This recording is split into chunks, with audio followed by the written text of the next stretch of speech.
Good morning, brethren, and welcome to our live program entitled A Glance at the Word, which is broadcast every Monday and every Wednesday at 8:30 a.m. West Africa time, which is GMT +1. So far, we have been talking of a number of strengths and accomplishments that characterize David's life ever before he sat on the throne. Let me remind you the topic on which we are. We are talking of David, a man after God's heart. And today is our fourth part in this topic.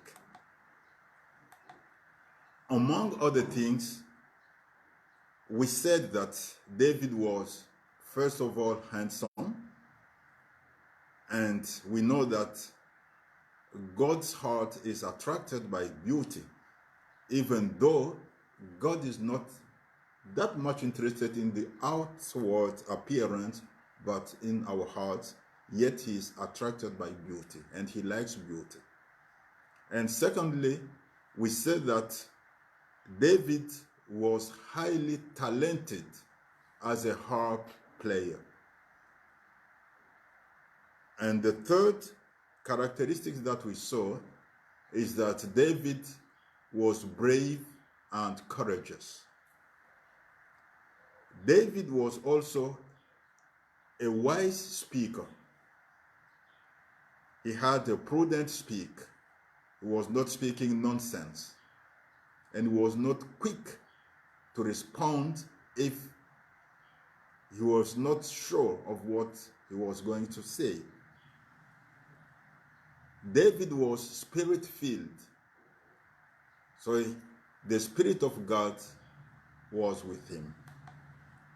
David was a man of great faith, and we talked a lot about this. We also said that David was positively bold. David was a daring person. David was an initiative taker. And David was a man of action. All these strengths of David could have made God label him as a man after his own heart.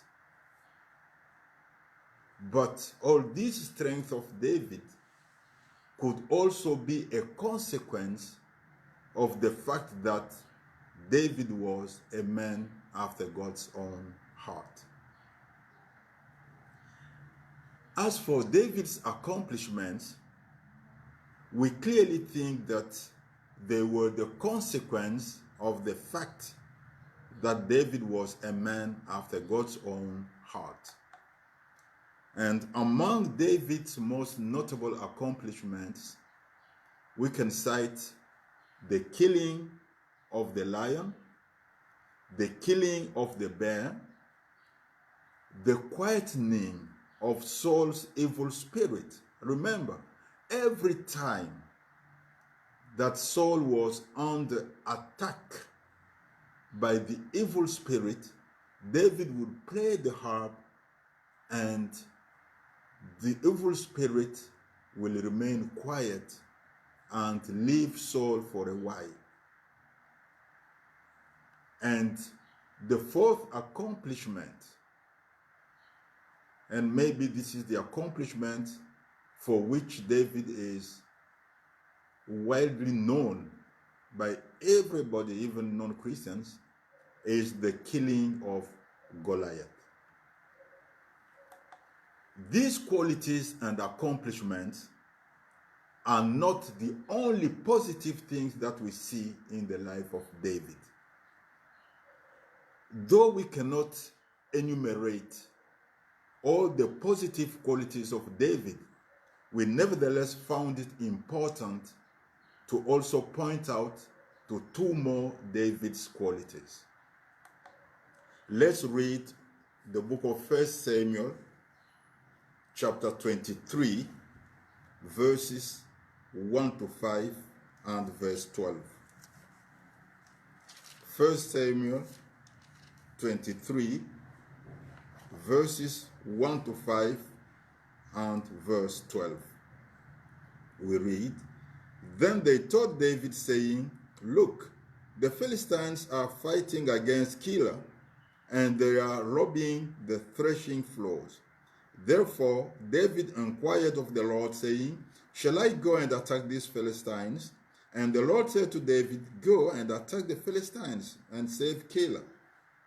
But David's men said to him, Look, we are afraid here in Judah. How much more then if we go to Keilah against the armies of the Philistines? Then David inquired of the Lord once again, and the Lord answered him and said, Arise, go down to Keilah, for I will deliver the Philistines into your hand. And David and his men went to Keilah and fought with the Philistines, struck them with a mighty blow, and took away their livestock. So David saved the inhabitants of Keilah." And verse 12, "Then David said, Will the men of Keilah deliver me and my men into the hand of Saul? And the Lord said, They will deliver you." You see, David was fleeing from Saul, who was seeking to kill him. The town of Keilah was loyal to Saul, and its inhabitants were willing to deliver David in the hands of Saul if David were to arrive in Keilah. David and his men certainly knew it. But at a certain time, the town of Keilah was attacked by the Philistines. Normally, it was Saul's duty and responsibility to rescue Keilah. Yet for some unknown reason, Saul wouldn't do it. It was highly risky for David and his men to go to Keilah and fight the Philistines and rescue Keilah. Yet David was ready to do that. David put his own interests aside for the interests of Keilah and Israel. He put his own interests aside for the interests of God's people. In other words, God put the interests of God before his own interests and safety. God expects us to put his interests before our own interests. And he also expects us to consider the interests of others before our own interests. Let's now read 1 Samuel chapter 30, verses 1 to 6. 1 Samuel chapter 30, verses 1 to 6. Now it happened when David and his men came to Ziklag on the third day that the Amalekites had invaded the south, and Ziklag attacked Ziklag and burnt it with fire, and had taken captive the women and those who were there from small to great. They didn't kill anyone, but carried them away and went their way. So David and his men came to the city, and there it was, burnt with fire, and their wives, their sons, and their daughters had been taken captive. Then David and the people who were with him lifted up their voices and wept until they had no more power to weep. And David's two wives, Ahinoam the Jezreelitess, and Abigail, the widow of Nabal the Carmelite, had been taken captive. Now, David was greatly distressed, for the people spoke of stoning him, because the soul of all the people was grieved, every man for his sons and his daughters. But David strengthened himself in the Lord his God. So in front of trouble, many people are inclined to look for scapegoats. Here we see that all the men who were with David held David responsible for the loss of their families and houses. David didn't argue with them.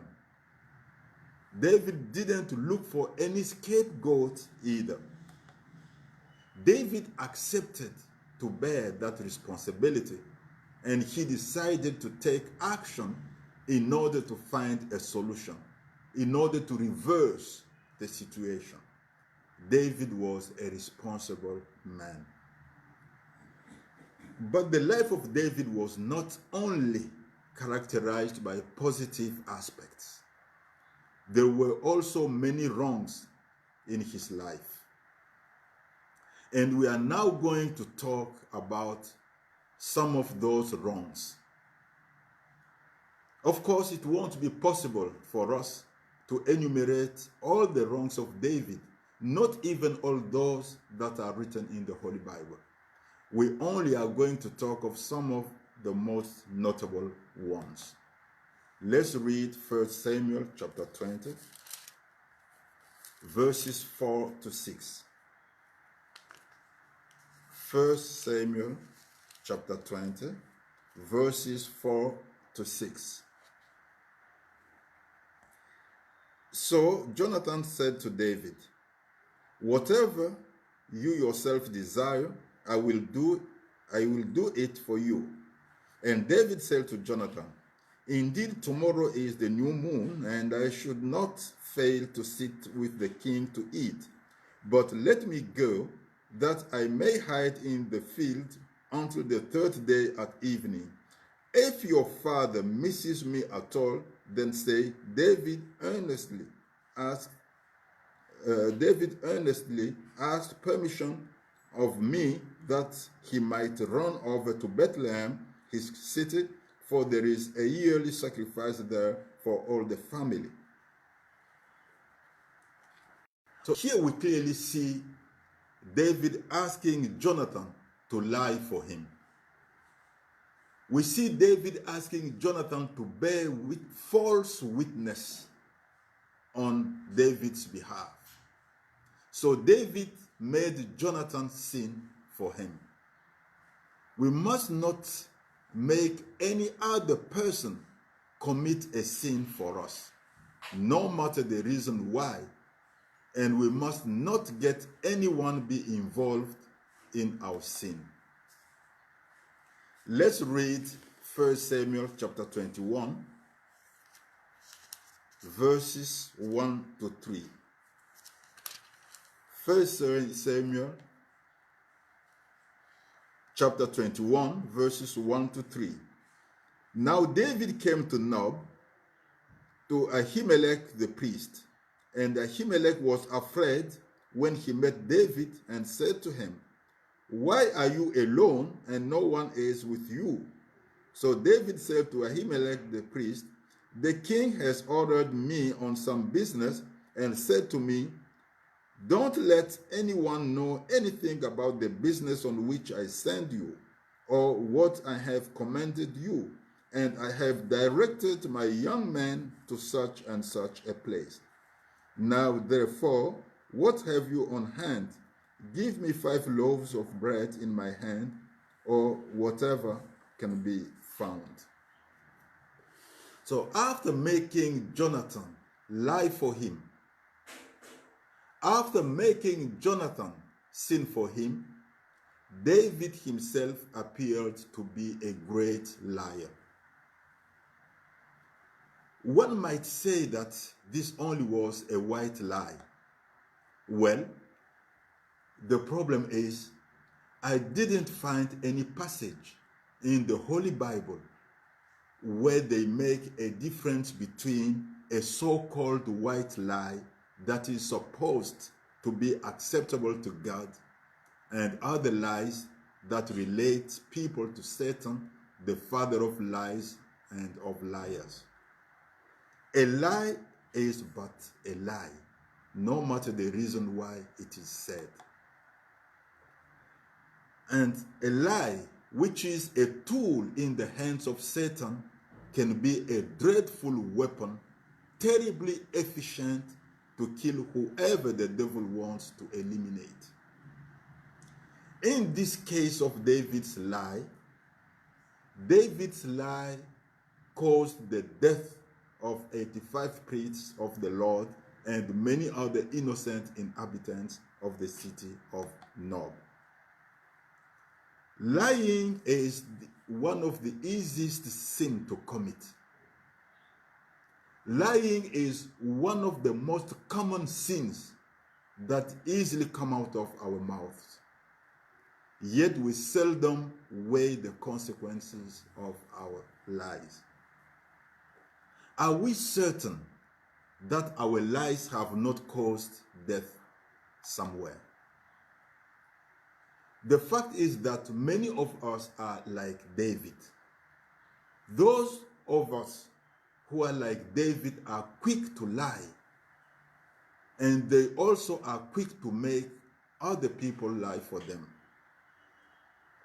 There are even some Christians who lie so easily that they themselves don't even notice that they are lying.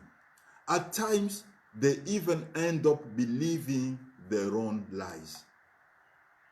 Lying isn't the only wrong that is recorded in the Holy Bible in David's lies, but we will come back to it next time. Let's stop here today.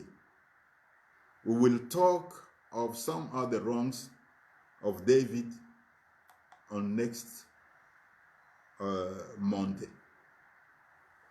This program, A Glance at the Word, is broadcast live every Monday and every Wednesday at 8:30 a.m. West Africa time, which is GMT +1. We also have live broadcast programs in French entitled École de Bezalel with Bishop Floribert Mawit every Monday at 5:30 p.m. West Africa time, which is GMT +1, and every Tuesday, every Thursday, and every Saturday at 9 a.m. West Africa time, which is GMT +1.